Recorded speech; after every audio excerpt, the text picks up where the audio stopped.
Sarah sat upright in her ergonomically designed chair, the faint hum of the dispatch center a constant, almost soothing backdrop to her existence.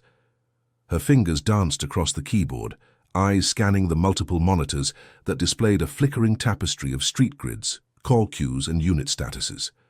As a 911 dispatcher, Sarah was a master of calm under pressure, a silent conductor of chaos, orchestrating responses to the myriad emergencies that punctuated the lives of countless strangers.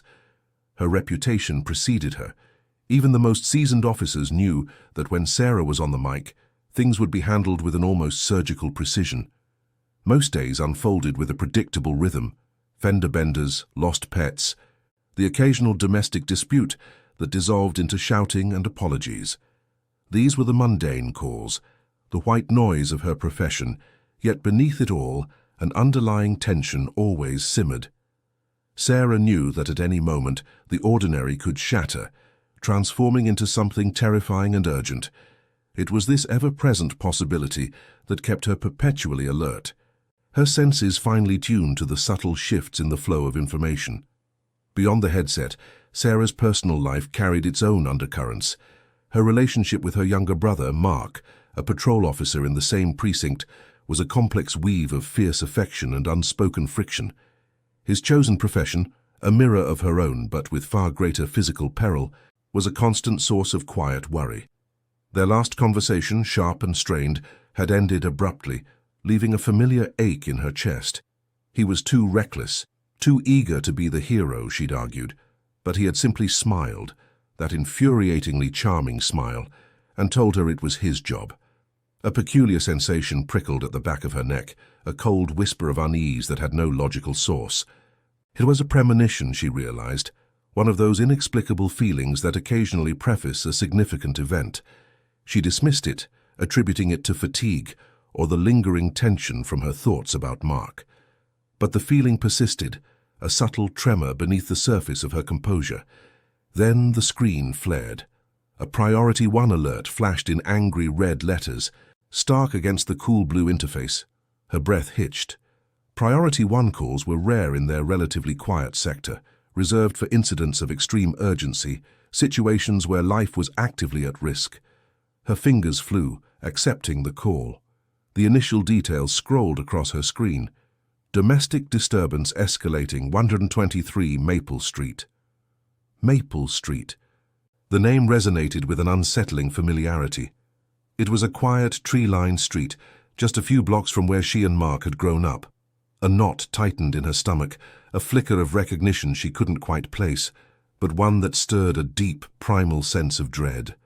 A woman's voice, high-pitched and frantic, filled Sarah's ears. He's got a knife. Please, he's going crazy." The background was a cacophony of shouts, breaking glass, and a child's terrified cry. Sarah's professional training kicked in, her voice calm and steady as she tried to elicit more information, her internal struggle warring with her outward composure. Maple Street. Why does that feel so close? "Ma'am, can you tell me who he is? Is anyone else injured?" Sarah pressed, her gaze fixed on the flashing address, trying to pull it from the depths of her memory. The woman's answer was a garbled sob, indistinguishable amidst the rising clamor. And then, abruptly, chillingly, the line went dead. A sudden, terrifying silence descended, leaving Sarah with a growing cold dread that whispered of something far more sinister than a typical domestic dispute. The premonition had found its anchor. The abrupt silence on the line was a physical blow, reverberating through Sarah's chest. Her fingers, still poised over the keyboard, trembled imperceptibly. The dread that had been a whisper was now a scream in her mind, demanding recognition. Maple Street. The address clawed at the edges of her memory, pulling at threads of a past she had meticulously tried to compartmentalize. A vivid image flashed. A sun-drenched afternoon, two small figures, a boy and a girl, perched on the branches of an old oak tree, its leaves rustling like secrets. "Promise me, Sarah," Mark's small voice had said, his eyes wide and earnest, "that we'll always protect each other, no matter what." "I promise, Mark," she'd replied, her own voice firm, her small hand gripping his. That promise, forged in the innocent idealism of childhood, had been the bedrock of their bond. Mark, even then, possessed an unyielding sense of duty, a fierce protectiveness that often bordered on recklessness. He was the one who would always charge ahead, shield first, while Sarah, ever the strategist, would plan the safest route. This dynamic had defined their relationship, evolving from playground skirmishes to the complex challenges of adulthood. But adulthood had also brought its own complexities, its own cracks in that bedrock. Just last week, their usual sibling banter had soured into a heated argument. "You're too careless, Mark," she had practically shouted, her voice laced with the fear she rarely allowed herself to show. "You take unnecessary risks. One day that badge isn't going to protect you." He had merely shrugged, his blue eyes, so like hers, holding a stubborn glint. "Someone has to do it, Sarah. It's my job. I help people." His cavalier attitude infuriated her, not because she didn't understand his dedication, but because she understood the brutal reality of his world. The argument had ended with a slammed door, a silence far more chilling than the one currently on the 911 line, leaving a bitter taste of unresolved tension between them. Snapping back to the present, Sarah's fingers flew across the keyboard, a blur of motion fueled by adrenaline and a growing sense of urgency. "Caller, are you there? Can you hear me?" she pleaded into the headset, her voice tight with suppressed panic. Only static answered. Her gaze darted to the dispatch map, her mind already calculating response times. "Units available. Immediate response needed at 123 Maple Street. Domestic disturbance, possible hostage situation, armed individual." Caller disconnected. Her voice, though professional, carried an undertone of command that cut through the usual dispatch cadence. As the closest patrol cars were assigned, their sirens already wailing in the distance, a cold dread snaked its way around Sarah's heart. This wasn't just another call, this felt profoundly personal. She pulled up the property records for 123 Maple Street, her mind racing, trying to shake the persistent feeling of recognition. The name flashed on the screen, stark and undeniable. Eleanor Vance. Aunt Eleanor. The knot in Sarah's stomach tightened into a vice. Aunt Eleanor, their mother's estranged sister, a figure shrouded in hushed tones and painful family memories. The house on Maple Street, once a place of childhood laughter and holiday gatherings, had become a mausoleum of unspoken grievances after a bitter family falling out years ago. Sarah and Mark hadn't set foot in it since they were teenagers. The floodgates of memory burst open, the ornate porch swing, the scent of lavender from the garden, the creaky floorboards, the hidden attic where they used to play. Then the final gut-wrenching blow. The automated dispatch system, cold and impartial, chimed in, confirming her worst fear. Unit 34B, Officer Mark Miller, assigned to 123 Maple Street, ETA 3 minutes. It was Mark, her brother. He was responding to that call, at that house, the very place of their unresolved past, a place now steeped in violence. The promise they had made as children to always protect each other echoed in her ears, a haunting refrain. Sarah's professional facade shattered, replaced by a raw, primal fear. Her brother, the boy who had promised to protect her, was now heading directly into the heart of a storm that was intrinsically linked to their family's fractured history. Officer Mark Miller gripped the steering wheel, his knuckles white against the worn leather. The patrol car, Unit 34B, careened through the residential streets, siren wailing a mournful song that cut through the humid night air. Beside him, his partner, Officer Jenkins, adjusted his tactical vest, a low whistle escaping his lips. "Sounds like a lively one, Miller. Domestic gone sideways, always the best kind of fun." Mark offered a curt nod, his focus solely on the road ahead. The usual banter, the dark humor that seasoned officers used to cope with the grim realities of their job, felt hollow tonight. Though he couldn't pinpoint why, it was just another call, another house, another family tearing itself apart. Or so he told himself. Sarah's voice crackled through the dispatch radio, slightly distorted by the static, yet unmistakably hers. "Units approaching 123 Maple Street, be advised. Potential armed subject. Hostage situation." Caller disconnected. Mark felt a flicker of something unsettling. a subtle shift in her tone he couldn't quite place.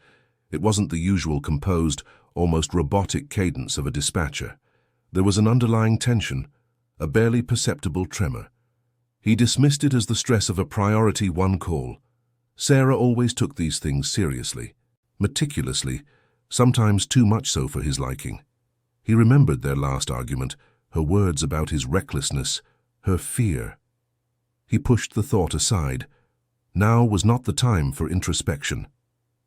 As they rounded the final corner, the scene unfolded before them, a tableau of suburban horror. The house at 123 Maple Street stood silhouetted against the streetlights, its windows dark save for a flickering light in an upstairs room. A broken potted plant lay shattered on the porch, dirt strewn across the steps. A faint muffled scream pierced the night, quickly cut short, replaced by the unsettling sound of splintering wood. Broken glass glittered ominously from a side window, reflecting the flashing blue and red of their patrol car. It was worse than he had anticipated. Mark's training kicked in, a lifetime of instinct honed by countless hours on the street. He was no longer just Mark, Sarah's brother. He was Officer Miller, a shield between chaos and order. "Jenkins, establish a perimeter. I'm going to assess the entry points. Keep eyes on that upstairs window." His voice was calm, authoritative, cutting through the rising panic in the air. He moved with purpose, his hand instinctively resting on the grip of his service weapon. The situation was clear. A hostage scenario, a deranged individual, armed and barricaded inside. Every second counted. Back at the precinct, Sarah listened, her breath catching in her throat, every beat of her heart echoing the rapid-fire commands coming from Mark's unit. She heard his voice, strong and resolute, directing his partner, assessing the threat. His professionalism was a thin veil over the terror gripping her. She knew that house, every creak, every shadow. And now Mark was inside, or about to be. Her professional facade, so carefully maintained for years, began to crack, threatening to shatter under the immense pressure. A cold sweat beaded on her forehead, her hands trembling slightly on the console. Then, a faint, panicked voice cut through the background static on Mark's channel, barely audible beneath the sounds of movement and strained breathing. "Please, he's at my niece. Get away." Sarah froze. It was Aunt Eleanor, unmistakable even in her terror. The familiar timbre, the slight tremor that always accompanied her aunt's exasperation. The sound sent a fresh wave of dread through Sarah. This wasn't just a call. It was personal, deeply, irrevocably personal. Suddenly, a deafening shot rang out, sharp and brutal, tearing through the dispatch audio. It was followed by a chilling, absolute silence from Mark's unit. The radio went dead. The usual crackle, the background noise, the strained breathing, all vanished. Only the hum of the precinct equipment filled Sarah's ears, a stark, terrifying contrast to the violent sound that had just ripped through her world. Her blood ran cold. Her brother, the gunshot, the silence. Her worst nightmare had just begun. The sudden, absolute silence from Mark's unit was a punch to Sarah's gut, stealing her breath and confirming her deepest, most horrifying fears. The world seemed to tilt on its axis, the fluorescent lights of the dispatch center blurring into an oppressive haze. Her hands, which moments before had been trembling, now clenched into white-knuckled fists, digging crescent moons into her palms. The dread that had been a dull ache beneath her ribs now erupted into a searing pain, an inferno of panic threatening to consume her. Mark, the gunshot, the silence. It replayed in her mind, a horrifying loop, each repetition tearing at the fragile threads of her composure. She leaned forward, her face inches from the console, her voice a raw, desperate whisper that sliced through the professional calm of the room. Mark, respond. Unit 12, status report." Her pleas went unanswered, swallowed by the dead air. Protocol, training, all the rigid rules of her profession crumbled in the face of this personal catastrophe. This wasn't just a call anymore. It was her brother, her family, her entire world hanging by a thread. Instinct, primal and overwhelming, took over. She began to act, not as a dispatcher but as a sister fighting for her kin. Her fingers flew across the keyboard, her eyes scanning the myriad of screens before her, searching for any flicker of information, any sign of life from Unit 12. She bypassed standard procedures, her access codes flashing across the screen as she delved deeper into the system than her role usually allowed. She needed answers, and she needed them now. Her voice, though still tinged with a desperate edge, hardened with a new resolve as she barked orders into her headset, demanding updates from other units, from supervisors, from anyone who might have a piece of the puzzle. What's the status of Unit 12? Any visual, any comms? I need eyes on that house now. The urgency in her tone was unmistakable, a thinly veiled hysteria that even her colleagues, accustomed to her unwavering professionalism, couldn't ignore. A shadow fell over her console. It was Frank, a senior dispatcher, his face etched with concern, but also with a hint of disapproval. "Sarah, you need to step away. You're too close to this. We'll handle Unit 12. Your emotional compromise is affecting your judgment." His words, meant to be reassuring, felt like a betrayal, a dismissal of her very being. How could he understand? How could anyone understand the terror of hearing your brother's last known sound be a gunshot, followed by an abyss of silence? Sarah's head snapped up, her eyes usually calm and analytical, now blazing with a fierce, untamed fire. "No, I'm not going anywhere, Frank. This isn't just Unit 12. This is my brother, and I'm the only one who knows that house, who knows our aunt, who knows everything." Her voice cracked on the last word, but her resolve remained unshaken. She pushed past his attempts to intervene, her focus absolute. She was a woman possessed, driven by a desperate need to find Mark, to understand what had happened. Her mind raced, connecting disparate pieces of information, fueled by the vivid memories of her childhood in that very house. The aunt, the house, the deranged individual.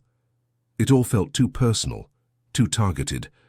With a sudden jolt, a forgotten memory surfaced, a fleeting image of an old police report, tucked away in a dusty family album her mother had once kept. A domestic disturbance years ago involving their aunt and a disgruntled former employee, a man who had felt wronged, cheated. It had been dismissed as a minor incident then, a petty squabble, but now, in the chilling context of the present, it screamed with significance. She frantically typed, navigating the labyrinthine police database, searching for any record connected to Eleanor, any historical incident that might shed light on this horrific night. The old report appeared, a grainy scan of a handwritten complaint. The name of the perpetrator, a man named Thomas Miller, jumped out at her, a bitter irony in its shared surname. The details were sparse, but the motive was clear. A perceived injustice, a simmering resentment that had clearly festered for years. This wasn't a random act of violence, it was a vendetta. A cold, hard realization settled in Sarah's stomach, colder and harder than any fear. The perpetrator wasn't just targeting the house or their aunt, he was targeting the family, their history, their very bloodline. And Mark, her brave, reckless brother, wasn't just a responding officer, he was a target, drawn into a twisted family drama he didn't even know existed. He had walked into a trap, a meticulously laid snare born of years of resentment. The silence from his unit wasn't just an accident, it was a deliberate act, a chilling message. Her brother was not just in danger, he was the intended victim. Mark, despite the searing pain in his left shoulder, found a strange clarity in the chaos. The impact had thrown him against the wall, the force knocking the wind from his lungs, but his training, honed over years of high-stakes situations, kicked in immediately. The bullet had grazed him, a burning furrow rather than a direct hit. He was alive, but barely, and definitely trapped.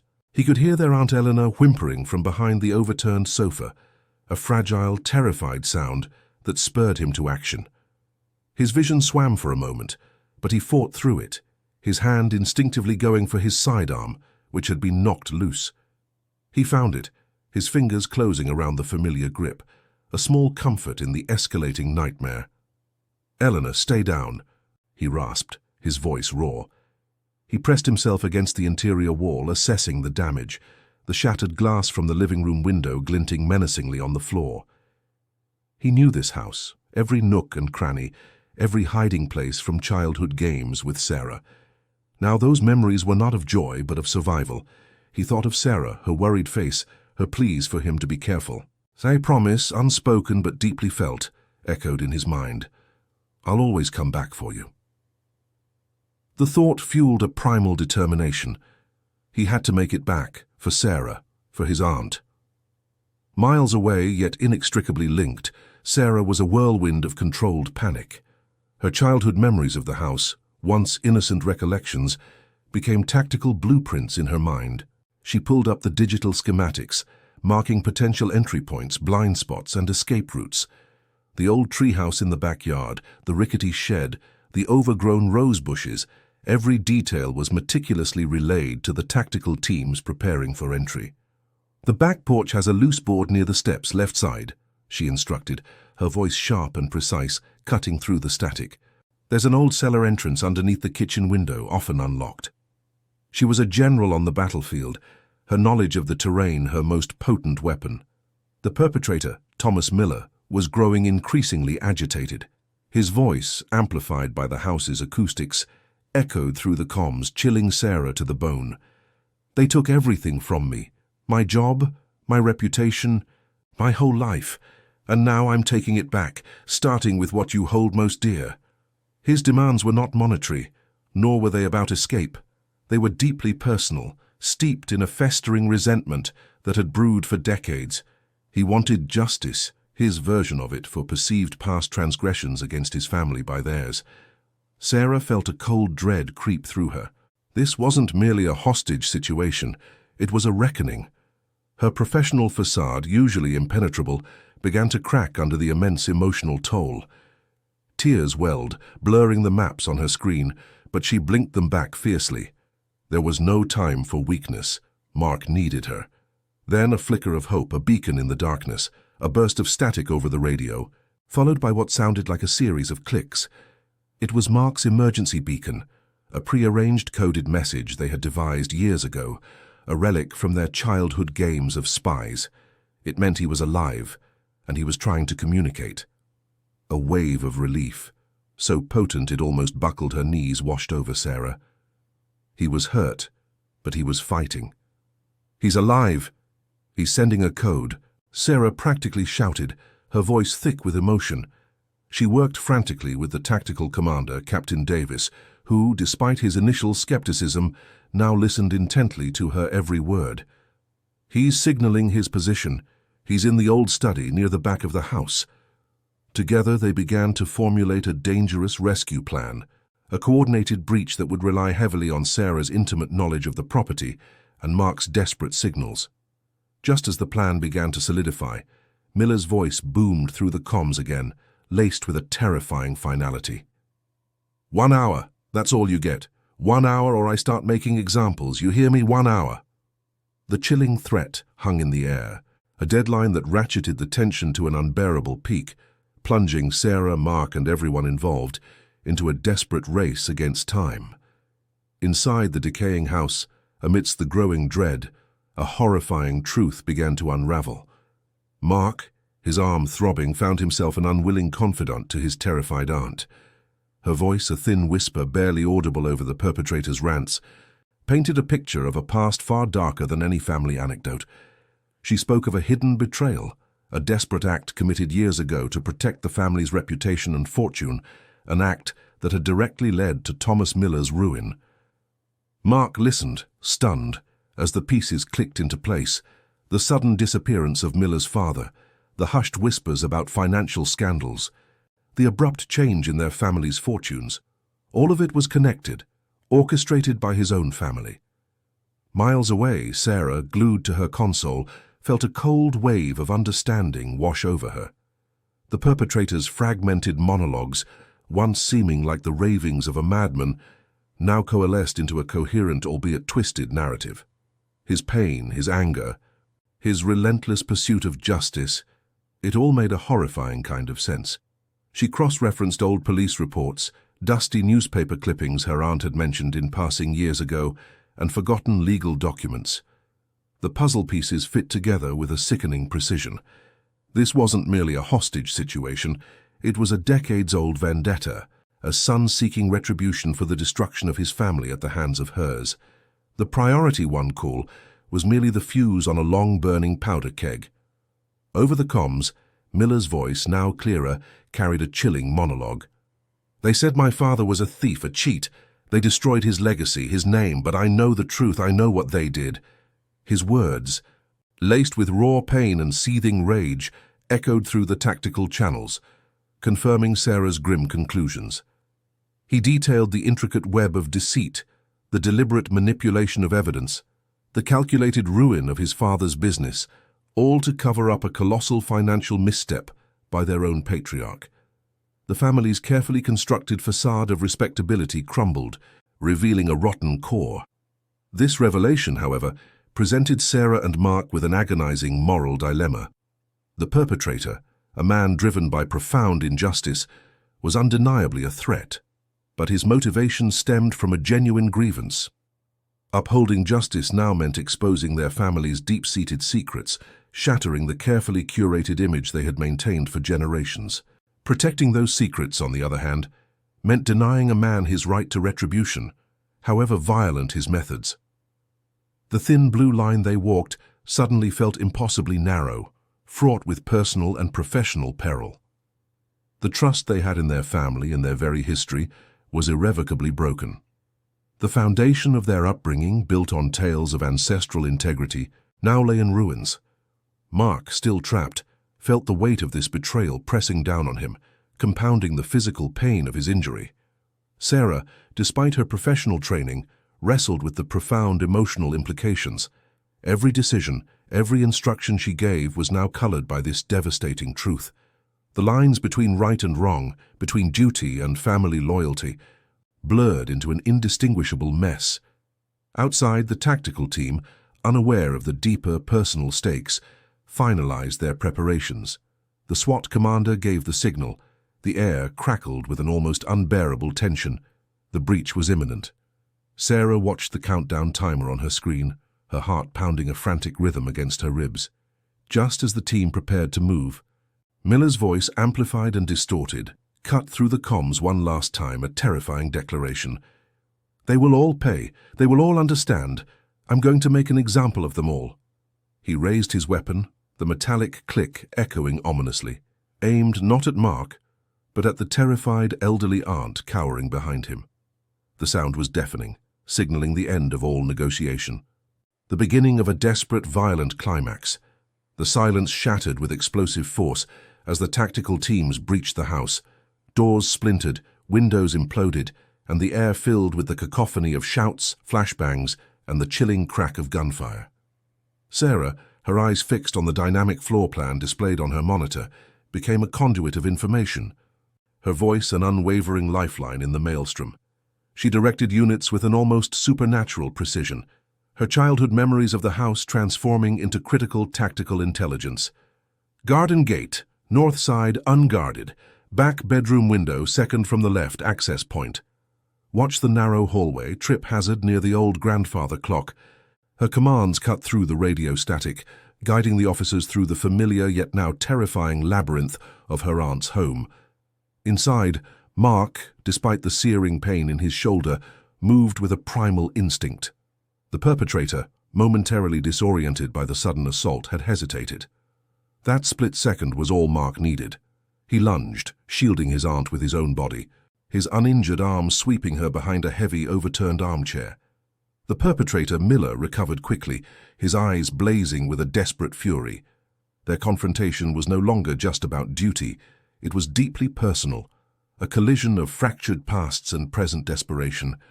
Mark saw not just a suspect, but a man consumed by a tragic history, a mirror reflecting the darker side of his own family's legacy. A strange, almost imperceptible moment of hesitation flickered across Mark's face. He saw the raw anguish in Miller's eyes, the profound sense of betrayal that had fueled this violent outburst. It was a fleeting, dangerous empathy, a recognition of shared humanity amidst the chaos. But then, the years of training, the unwavering commitment to his oath, slammed back into place. Duty superseded all else. He was an officer, sworn to protect, and this man, regardless of his pain, was a threat. The hesitation vanished, replaced by a steely resolve. The ensuing struggle was brutal and swift. Mark, drawing on reserves he didn't know he possessed, engaged Miller with a ferocity born of necessity and survival. Other officers poured into the room, their presence overwhelming the lone assailant. The sounds of the struggle, the grunts, the thuds, were punctuated by sharp, concise commands until finally, a decisive thud. The perpetrator was neutralized, subdued, and secured. The immediate crisis was over. The house, once a scene of terror, slowly began to quiet, the echoes of violence gradually fading into the sounds of tactical teams securing the perimeter and assessing the damage. Through the chaos, Mark was carefully extracted, his face pale, his shoulder bleeding, but his eyes wide with a profound, almost disbelieving relief. As they carried him past the command post, his gaze locked with Sarah's. Her face was streaked with tears, a mix of terror and overwhelming gratitude. Their eyes held for a long moment, a silent acknowledgement of the nightmare they had just endured and the unspoken affirmation that he was alive. He managed a weak, tired smile, and she returned it, a fragile bloom of hope amidst the wreckage. The immediate danger had passed, the hostages were safe, and the perpetrator was in custody. Yet, the silence that followed the storm was heavy, pregnant with the weight of what had transpired. The physical wounds would heal, but the emotional scars, the profound betrayals, and the shattered illusions of family history were far from mended. The true cost of this Priority 1 call was only just beginning to reveal itself. The sterile scent of antiseptic filled Sarah's nostrils as she stepped into Mark's hospital room. He lay propped against pillows, his arm in a sling, a bandage stark white against his pale skin. The room was quiet, save for the soft hum of medical equipment, a stark contrast to the cacophony of shattered glass and shouting that had dominated the past few hours. Their eyes met, and in that shared glance, a torrent of unspoken emotions flowed between them.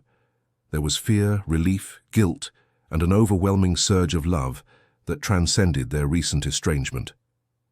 Sarah walked slowly to his bedside, her hand reaching out to gently clasp his uninjured one.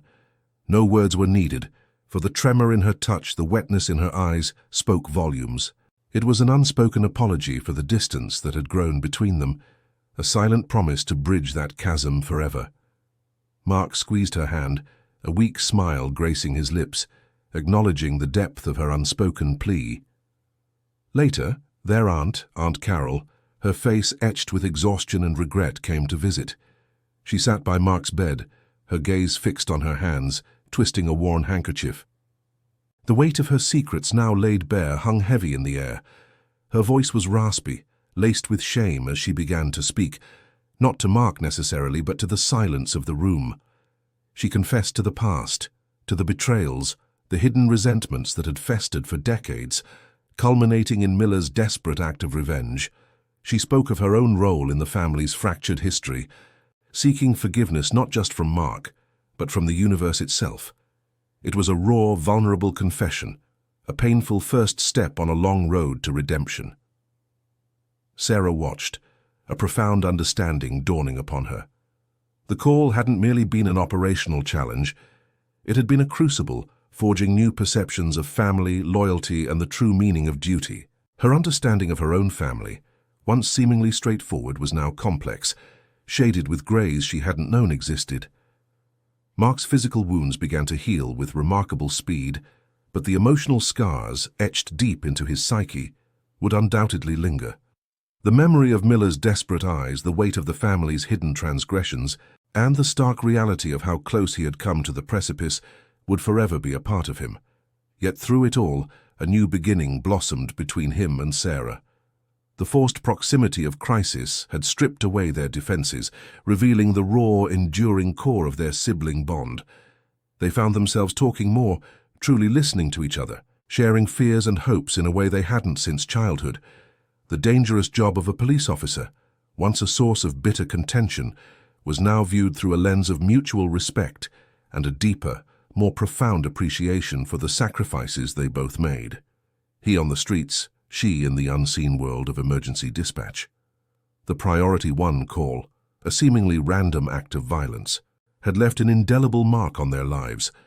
It had shattered their comfortable illusions, forced them to confront uncomfortable truths, and ultimately redefined their future. They walked away from the experience, not unscathed, but stronger, their bond fortified by shared trauma and a renewed commitment to one another.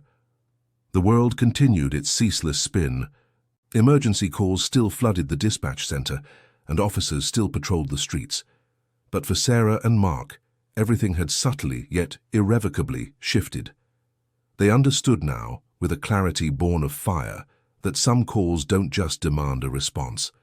They redefine it, etching their lessons onto the very fabric of one's being, transforming individuals and forging unbreakable bonds in the crucible of crisis. The silence after the storm was not empty. It was filled with the quiet resonance of a family, broken and then rebuilt, stronger than before.